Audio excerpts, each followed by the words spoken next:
Online ஷாப்பிங்கில் அதிகம் ஈடுபடுவோருக்கு உடல் மற்றும் மன ஆரோக்கியம் பாதிக்கப்படுவதாக ஆய்வில் தெரிய வந்துள்ளது.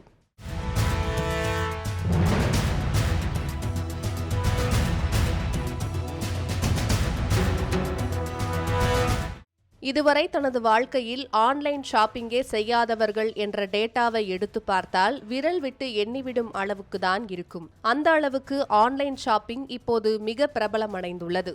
சமீபத்தில் மின்கன்சி நிறுவன ஆய்வறிக்கையில் இந்தியாவின் ஆன்லைன் ஷாப்பிங் வளர்ச்சி மிகப்பெரிய அளவில் இருக்கும் என்று கணிக்கப்பட்டுள்ளது.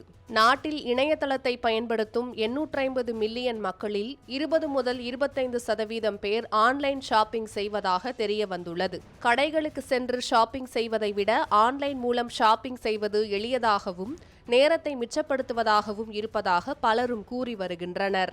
அதேபோல டெலிவரி செய்வதற்கும் ஏராளமான நிறுவனங்கள் வந்துவிட்டதால் அத்தியாவசிய பொருட்களான காய்கறிகள், மளிகை பொருட்களை கூட மக்கள் ஆன்லைன் மூலமாக வாங்கி வருகின்றனர். இதேபோல மற்றொரு பக்கம் எதிர்காலத்திற்கு தேவையான பொருட்களை பார்த்து ஆன்லைனில் ஆட் டு கார்ட் என்று போடுவது ஒரு பழக்கமாக மாறி வருகிறது. இந்நிலையில்தான் ஆய்வு ஒன்றில் ஆன்லைன் ஷாப்பிங் செய்வது உடல் நலன் மற்றும் மனநலனை பாதிக்கும் என்று தெரிய வந்துள்ளது. அதாவது ஆன்லைன் ஷாப்பிங்கிற்கு அடிமையானவர்களை மருத்துவமனையில் CSBD அதாவது கம்பல்சிவ் பையிங் ஷாப்பிங் டிசார்டர் என வகைப்படுத்தி சிகிச்சை அளிக்கப்படுகிறது. இவர்களுக்கு பொதுவாக தூக்கமின்மை, சோகம், பதட்டம், மன அழுத்தம் போன்ற எதிர்மறை விளைவுகள் ஏற்படுமாம். அதாவது அந்த நபர்களுக்கு கவலை அதிகரிக்கும் என்றும் மனச்சோர்வுடன் இருப்பார்கள் என்றும் தெரிய வந்துள்ளது.